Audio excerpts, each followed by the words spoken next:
Hello everyone, welcome back to my channel. आज मैं आप लोगों को सिंपल कॉटन प्लाजो की बॉटम फिनिशिंग का एक बहुत ही यूजफुल और प्रैक्टिकल मेथड शेयर करने जा रही हूँ। जब हम लूज बॉटम वाला प्लाजो बनाते हैं तो वो चलने के टाइम पर पैरों के अंदर चिपकने लगता है या अंदर अंदर की साइड में जाने लगता है। नॉर्मल जैसे स्ट्रेट पैंट कैसे बैठता है वैसे नहीं बैठता है। तो इसकी एक ट्रिक आज आप लोगों के साथ शेयर कर रही हूँ। यहाँ पर आप देख सकते हैं ये काफ़ी ज़्यादा पतला कपड़ा है क्योंकि ये प्योर कॉटन है। तो इस तरीके का लूज बॉटम वाला जब हम प्लाजो बनाते हैं तो इसमें अस्तर भी नहीं डालना पड़ता है क्योंकि ऑलरेडी लूज है और अस्तर की इसमें ज़रूरत नहीं रहती है। अगर हम इसी की जगह में पैंट बनाते तो फिर हमें कंपलसरी अस्तर डालना ही पड़ता क्योंकि पैंट का लुक तभी आता है जब कपड़े में थिकनेस रहती है। तो अब मैं आपको आज की बॉटम ट्रिक शेयर कर रही हूँ। तो देखिए नीचे की साइड में मैंने मार्जिन का फैब्रिक छोड़ के रखा है। इसे मैं अभी आप लोगों को मेजरमेंट करके भी दिखाऊंगी। यहाँ पर मैंने एक लाइन ड्रॉ कर ली है। अब यहाँ पर जो बॉटम का फोल्डिंग वाला मार्जिन है आप अपने अकॉर्डिंग रख सकते हैं। मैंने यहाँ पे 3.5 इंच मेजरमेंट पूरा नीचे का लिया है। तो अब हम यहाँ पे क्या करेंगे, मैंने एक लाइन ड्रॉ कर ली है जहाँ पर तक हमारा फिक्स लेंथ है और नीचे का हमारा फोल्डिंग का मार्जिन है। अब पहले हम इस तरीके से इसे फोल्ड करेंगे। हाफ फोल्ड करना है लाइन से मैच करते हुए और इसके ऊपर प्रेस कर लेनी है। तो यहाँ पर हल्की सी क्रीज बना लेनी है जिससे कि हमें लाइन का पता चलेगा। मैं दूसरी साइड भी फोल्ड करूँगी और जहाँ पर फोल्डिंग आ रहा है वहाँ पर हम प्रेस करेंगे। यहाँ पर मैंने जितना मार्जिन लिया है उसका हाफ कर लिया है। सेम तरीके से आपको भी करना है। अब हो सकता है यहाँ पर कई लोगों के पास फैब्रिक कम रहेगा। अगर आप 1 इंच पट्टी रेडी करना चाहते हैं तो आपको 2 इंच का मार्जिन लेना है। 1.5 इंच रेडी करना चाहते हैं तो 3 इंच का आपको मार्जिन लेना है। तो यहाँ पर मैंने फ्यूजिंग लिया है। अब देखिए नीचे की साइड का जो मैंने हाफ फोल्ड किया था वो मैंने नीचे रखा है और जो क्रीज बनी है वहाँ से लेके ऊपर तक हमें इसे अच्छे से बिछा लेना है। तो देखिए मैंने इसको बराबर सीधा स्ट्रेट कर लिया है। अब अंदर वाली साइड से आपको लाइन दिखाई दे रही होगी। मैं इसी लाइन के ऊपर इतना इसे कट कर लूँगी। यहाँ पर आपको ध्यान रखना है जितना हमारा हाफ फोल्ड निकला है उतना ही फ्यूजिंग कट करना है। तो देखिए मैंने एक साइड का मैंने यहाँ पे अभी कट कर लिया है। अब इसके ऊपर हमें प्रेस करना है। अब हमें इसे फोल्ड करना है। जो हमारा नीचे वाली साइड का फैब्रिक था ये भी फोल्ड हो गया। अब दोबारा से इसके ऊपर हम अच्छे से प्रेस करेंगे। एक बार फोल्ड हुआ है, अब हम इसे इस तरीके से पूरा फोल्ड करेंगे। तो ये अच्छे से हमारा 2-3 बार प्रेस होने से फ्यूजिंग भी इसमें अच्छे से चिपक जाएगा। अब ये जो फ्यूजिंग है ना, ये पतला वाला फ्यूजिंग है। नॉर्मली मैं जो ब्लाउज में थिक वाला यूज करती हूँ वो नहीं है, पतला वाला फ्यूजिंग मैंने इसमें लिया हुआ है। सेम तरीके से दूसरे साइड के बॉटम को भी मैंने रेडी करके रखा है। अब नेक्स्ट ट्रिक आप लोगों के साथ शेयर कर रही हूँ। प्लाजो को हमें सेंटर से ओपन करना है जहाँ पर हमने दोनों पैनल को अटैच किया हुआ है और सेंटर में जो आपको सिलाई दिखाई दे रही है हमें इसे अच्छे से प्रेस करके ओपन कर लेना है।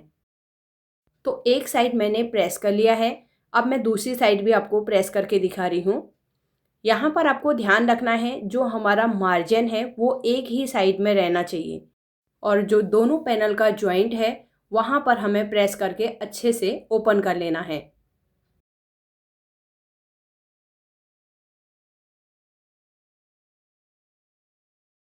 आसन वाली साइड में भी इसे अच्छे से ओपन करेंगे। यहाँ पर आपको ये जॉइंट दिख रहा होगा, मुझे इसमें जॉइंट लगाना पड़ा। ये म्यानी नहीं है क्योंकि ये हैवी साइज है। 53 इंच का हिप राउंड है और 48 इंच का इनका कमर का मेजरमेंट है।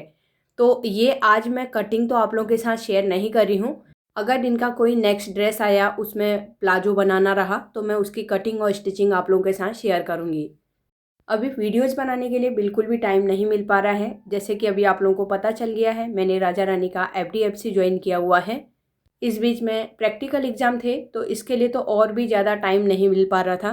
तो प्लाजो में बॉटम की प्रॉब्लम बहुत सारे लोगों के साथ होती है, इसके लिए ये ट्रिक आप लोगों के साथ शेयर कर रही हूँ। तो एक बार बॉटम को फिर से मैं ओपन कर रही हूँ। देखिए इस तरीके से ओपन किया, हाफ फोल्ड किया, फिर से हमने इसको फोल्ड किया। अब जो ऊपर वाली किनारी है उसके ऊपर हम यहाँ से लेके पूरा सिलाई लगा लेंगे। तो ये हमें नॉर्मल स्टिच लगाना है, इसे हमें खोलना नहीं है।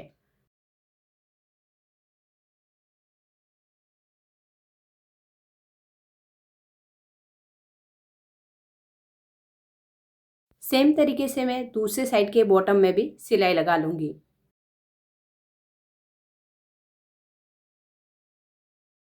तो यहाँ पर आप देख सकते हैं, बॉटम को देख के ही आपको पता चल रहा होगा इसमें काफ़ी ज़्यादा थिकनेस आ गई है। अब मैं इस तरीके से पहले फोल्ड करूँगी और हम अंदर जो आसन वाली साइड है यहाँ पर पूरी पहले हम सिलाई लगा लेते हैं। तो 0.75 इंच का मैं मार्जिन लूँगी। आप अपने हिसाब से थोड़ा कम ज़्यादा कर सकते हैं, लेकिन मैं 0.75 इंच का ले रही हूँ क्योंकि साइड से मैं इंटरलॉक करूँगी तो 0.25 इंच थोड़ा सा कम हो जाता है साइड से मार्जिन, इसके लिए मैं 0.75 इंच का मार्जिन ले रही हूँ। अब यहाँ पर आसन में ध्यान देना है, जो हमारा क्रॉच एरिया वाली सिलाई की लाइन है आगे और पीछे दोनों साइड मैच होनी चाहिए। तो यहाँ पर मेरी बराबर तरीके से मैच हो रही है। अब हम दूसरी साइड भी 0.75 इंच का मार्जिन लेते हुए पूरी सिलाई को बॉटम की साइड की तरफ निकाल देंगे।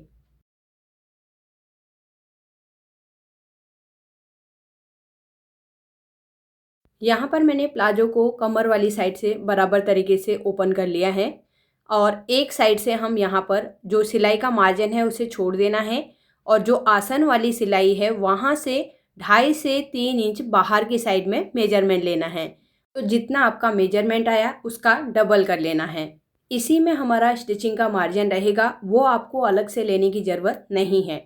तो ये एक तरीका था आपका, जब आपके पास कमर का मेजरमेंट नहीं है तो आप इलास्टिक किस तरीके से लेंगे। अब दूसरा तरीका मैं आपको बता रही हूँ, आपके पास कमर का मेजरमेंट है तो आप किस तरीके से फुल इलास्टिक की कटिंग कर सकते हैं। अब यहाँ पर मेरा 48 इंच कमर का मेजरमेंट है, उसमें से मैं 8 इंच माइनस कर दूँगी, तो 40 इंच का हम इलास्टिक कट करेंगे और इसी में हमारा मार्जिन भी रहेगा। तो ये दूसरा तरीका था, आपका कमर का मेजरमेंट लिया हुआ है और इलास्टिक कितना कम करना है वो मैंने आपको इसमें बता दिया है। अब मैं इलास्टिक ले रही हूँ, तो मेरा यहाँ पे जो इलास्टिक की चौड़ाई है 1.5 इंच की चौड़ाई है और 1.25 इंच की भी चौड़ाई आती है, लेकिन मेरे पास अभी यहाँ पे 1.5 इंच की चौड़ाई है। तो मैं यहाँ पर से मेजरमेंट करूँगी। इलास्टिक को मैंने फोल्ड करके रखा है, फोल्ड करके मैं 20 ले रही हूँ। अगर हम एक साथ में पूरा मेजरमेंट करेंगे तो 40 इंच आ जाएगा। तो इस तरीके से हम देखेंगे, देखिए ये बराबर वैसे ही आ रहा है जैसे मैंने पहला मेजरमेंट आपको बताया था और यहाँ पर मैं इसे कट कर लूँगी। अब हमें इलास्टिक को राउंड में स्टिच करना है, तो दोनों कॉर्नर को हम पकड़ेंगे और एक के ऊपर एक रखते हुए हम यहाँ पे सिलाई लगाएंगे और यहाँ पे हमें 4-5 बार आगे पीछे करके लॉक करना है इसको, नहीं तो इलास्टिक जल्दी से खुल जाएगा। तो इस तरीके से हम लॉक करेंगे। अब हमें प्लाजो लेना है, कमर में हमें बेल्ट को अटैच करना है। मैंने यहाँ पे जो बेल्ट की चौड़ाई ली है 4.5 इंच ली है और प्लाजो के पूरा मैंने कमर का मेजरमेंट चेक किया, जितना हमारा घेरा रहा है उसके हिसाब से हमने बेल्ट का मेजरमेंट लिया है।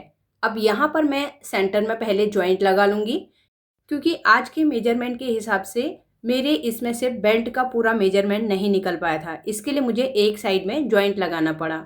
अब मैं प्लाजो की उल्टी वाली साइड से सीधी बेल्ट को रखूँगी और 1/2 इंच का मार्जिन लेते हुए पूरे कमर में बेल्ट को अटैच कर लेंगे।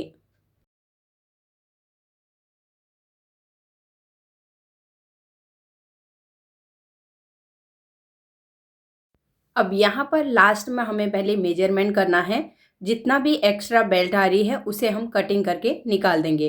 1/2 इंच हमें दोनों साइड में रखना है क्योंकि वो जॉइंट में जाएगा। तो यहाँ पर मैं इसे कट करूँगी। पहले मैं सिलाई को बाहर की साइड में निकाल दूँगी। बेल्ट के दोनों कॉर्नर को पकड़ते हुए हम पहले 1/2 इंच का मार्जिन लेते हुए स्टिच लगा लेंगे।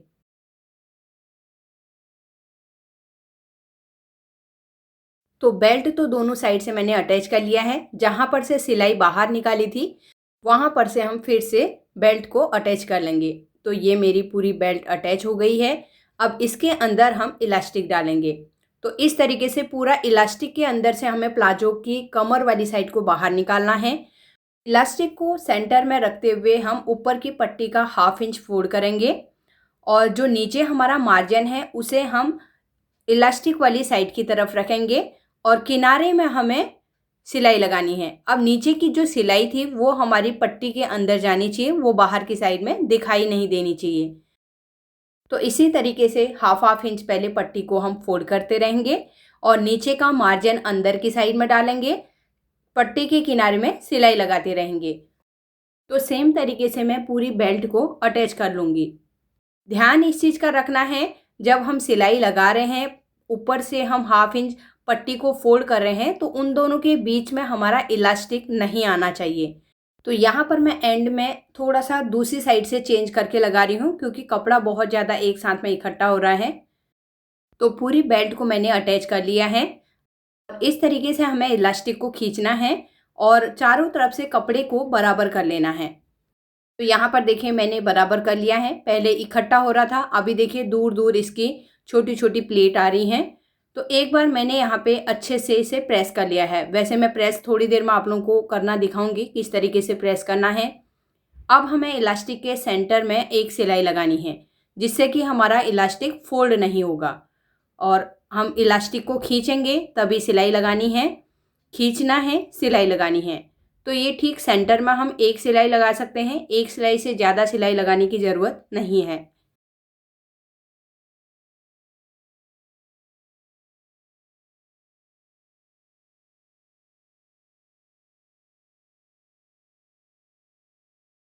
तो यहाँ पर पूरे इलास्टिक के सेंटर में मैंने सिलाई लगा ली है। जितने भी एक्स्ट्रा थ्रेड्स हैं इसे फिनिशिंग के साथ में हमें कट कर लेना है। तो एक चीज़ यहाँ पे और मैं आप लोगों को बता रही हूँ, यहाँ पर देखिए मैंने एक पट्टी ली है, दोनों साइड से हमें 0.25 इंच फोल्ड करना है और 0.25 इंच के बराबर ही हमें पट्टी को रेडी करना है। तो एक्स्ट्रा थोड़ा साइड से मैंने कट कर लिया है। अब इसे हम इस तरीके से फोल्ड करेंगे।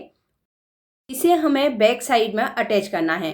तो बैक साइड का देखिए जो इलास्टिक है उसके नीचे जो हमारा प्लाजो का मार्जिन है 1/2 इंच इलास्टिक के नीचे हमें इसे टक कर लेना है। तो यहाँ पर 0.25 इंच के बराबर मैं आगे पीछे करके लॉक करूँगी। अब ये लूप हम इसके लिए लगा रहे हैं, इससे कस्टमर अच्छे से समझ सकता है। कई बार कुछ लोगों को समझ में नहीं आता है या जल्दबाजी में भी कई बार हम जब पहनते हैं तो पूरा जो फुल इलास्टिक वाला प्लाजो रहता है उसमें बैक और फ्रंट पहचानने में थोड़ा सा मुश्किल लगता है। इस तरीके से अगर हम छोटी सी लूप लगा देंगे तो इससे क्लाइंट अच्छे से समझ सकेगा ये बैक साइड है और ये फ्रंट साइड है। लूप को आपको हमेशा बैक साइड में ही लगाना है, कभी फ्रंट में कभी बैक में इस तरीके से लगाएंगे तो फिर आपको ही खुद कन्फ्यूजन हो जाएगा। इसके लिए बैक साइड में ही लूप को अटैच करना है। तो अब यहाँ पर देखिए मैं यहाँ पे प्रेस कर रही हूँ। हमें प्लाजो को बराबर तरीके से रखना है और ऊपर से नीचे की साइड में प्रेस करना है जिससे कि हमारी ये जो छोटी छोटी प्लेट्स बनी हैं वो अच्छे से नीचे की साइड में बैठ जाए। और ये वैसे भी साइज़ बड़ा है तो उसके हिसाब से भी इसमें थोड़ा सा गैदरिंग ज़्यादा आ रहा है और इस तरीके से हम बैठा देंगे तो अच्छे से ये बैठ जाएगा। अब हमें बॉटम को ओपन करना है, सेंटर वाली साइड में भी सिलाई लगानी है। तो एक साइड में मैंने सिलाई लगा ली है, सेम तरीके से मैं दूसरी साइड में इस तरीके से पहले रखूँगी और जो साइड में हमने सिलाई लगा के रखी है इसे पहले ओपन करना है। तो इसे मैं आसन तक ओपन करूँगी पहले, फिर दोनों बॉटम को एक साथ में मैं मिला लूँगी। यहाँ पर मैं इधर ऊपर नीचे हिले ना इसके लिए एक पिन अटैच कर रही हूँ और ऊपर कमर वाली साइड से भी इसमें मैं बराबर तरीके से पहले फोल्ड करके सेट कर लूँगी। अब हम इसके ऊपर प्रेस करेंगे तो थोड़ा थोड़ा करके हम क्रीज को ओपन करते रहेंगे। पीछे की साइड में मैं प्लाजो को पलट लूँगी और यहाँ से भी हमें क्रीज को बाहर की साइड में निकाल देना है। तो यहाँ पर मैंने पूरे प्लाजो में प्रेस कर ली है। तो आई होप आज की वीडियो आप लोगों को पसंद आई होगी। वीडियो अच्छी लगी तो वीडियो को ज़्यादा से ज़्यादा लोगों को शेयर ज़रूर कीजिए और फर्स्ट टाइम मेरी वीडियो देख रहे हैं तो सब्सक्राइब करके बेल आइकन को प्रेस कर दीजिए जिससे कि आपको आने वाली वीडियो का नोटिफिकेशन मिल जाएगा। तो फ्रेंड्स आजकल यूट्यूब ने एक हाइप का नया ऑप्शन दिया हुआ है। अगर आपको मेरी वीडियोज़ पसंद आती हैं तो हाइप ज़रूर कीजिए। जितने ज़्यादा हाइप्स मिलेंगे यूट्यूब वीडियोज़ को उतना ही ज़्यादा लोगों तक शेयर करेगा। तो मिलते हैं एक नई वीडियो के साथ में। Thanks for watching.